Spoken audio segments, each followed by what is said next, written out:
ప్రభువైన యేసుక్రీస్తు నామములో మీకు సమాధానం కలుగునుగాక. షలోం. మొదటి దినవృత్తాంతముల గ్రంథము 17వ అధ్యాయము 27వ వచనము. యెహోవా నీవు ఆశీర్వదించిన ఎడల అది ఎన్నటికి ఆశీర్వదించబడి ఉండును. దేవుని నామానికి స్తోత్రం కలుగునుగాక.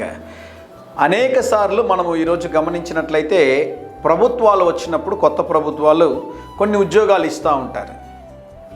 మరొక ప్రభుత్వం వచ్చినప్పుడు ఈ ప్రభుత్వం ఏ ఉద్యోగాలు అయితే ఇచ్చారో ఆ ఉద్యోగాలన్నింటినీ ఆ ప్రభుత్వాలు క్యాన్సిల్ చేస్తుంటాయి. అనేక సార్లు మనకి కొంతమంది సహాయం చేస్తూ ఉంటారు. అయితే మనం మంచిగా ఉన్నప్పుడు మనతో బాగుంటారు. మనతో ఏదైనా తేడాలు వచ్చాయనుకోండి, వారు మనకి ఏ మేలు అయితే చేశారో ఆ మేలుని జ్ఞాపకం చేస్తూ ఉంటారు. ఒకవేళ ఏదైనా సహాయం చేశారనుకోండి, ఒక కారు ఇచ్చారు, ఒక ఇల్లు ఇచ్చారు, ఒక వస్తువు ఇచ్చారు, వెంటనే దాన్ని తిరిగి ఇవ్వండి అని అడుగుతూ ఉంటారు. మనుషులు ఇచ్చిన వాటిని తిరిగి మన నుంచి ఏదో ఒకటి ఆశిస్తూ ఉంటారు. వారు ఎప్పుడు కూడా వారి గొప్ప గురించి చెప్పుకుంటూ ఉంటారు. మనుషులు మనకు చేసేటటువంటి మేలు, సహాయము కొంతకాలమే ఉంటుందండి. దాంట్లో కూడా ఏదో ఒక స్వార్థం ఉంటుంది.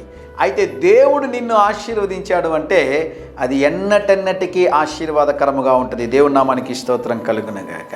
గమనించండి, యాకోబు తన మామ అయిన లాబాను పెద్ద భార్యకు ఆస్తినిచ్చాడు, చిన్న భార్యకు ఆస్తినిచ్చాడు, పనివారిని ఇచ్చాడు, తనతో పాటు డబ్బునిచ్చాడు, వెండినిచ్చాడు, బంగారు ఇచ్చాడు. అన్నీ ఇచ్చిన తర్వాత కూడా యాకోబు చేసిన కార్యం ఏంటి అంటే దేవుని పాదాలు పట్టుకొని ఒక మాట అడిగాడు, అయ్యా నీవు నన్ను ఆశీర్వదిస్తేనే తప్ప నేను నిన్ను విడిచిపెట్టను. ఈ లోకంలో మనుషులు ఇచ్చే ఆశీర్వాదం కాదండి, నీవు పొందుకోవలసినది దేవుని యొక్క ఆశీర్వాదం.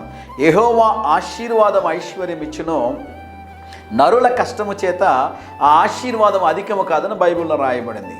గమనించండి ప్రియులరా, మోకాళ్ళకి దేవుని సన్నిధిలో మీరు అడగాలి, ప్రభువా నీవు నన్ను ఆశీర్వదించు ప్రభువా, మనుషులు కాదు, ప్రభుత్వాలు కాదు ప్రభువా, నీవు నన్ను ఆశీర్వదిస్తే ఆ ఆశీర్వాదము ఎన్నటెన్నటికీ సదాకాలము నాకు మేలుగా దీవెనకరంగా ఉంటుంది ప్రభువా, ప్రయోజనకరంగా ఉంటుంది ప్రభువా అని మీరు ప్రార్థన చేయగలిగితే ఆ దేవుడు మిమ్మల్ని సియోను నుండి ఆశీర్వదించి మీరు తలపెట్టే కార్యములన్నీ ఈరోజు జయమును అనుగ్రహించునుగాక. ప్రియ పరలోకపు తండ్రి, నీ ఆశీర్వాదాల కోసం మేము ఎదురు చూస్తున్నాం. మమ్మల్ని ఆశీర్వదించండి.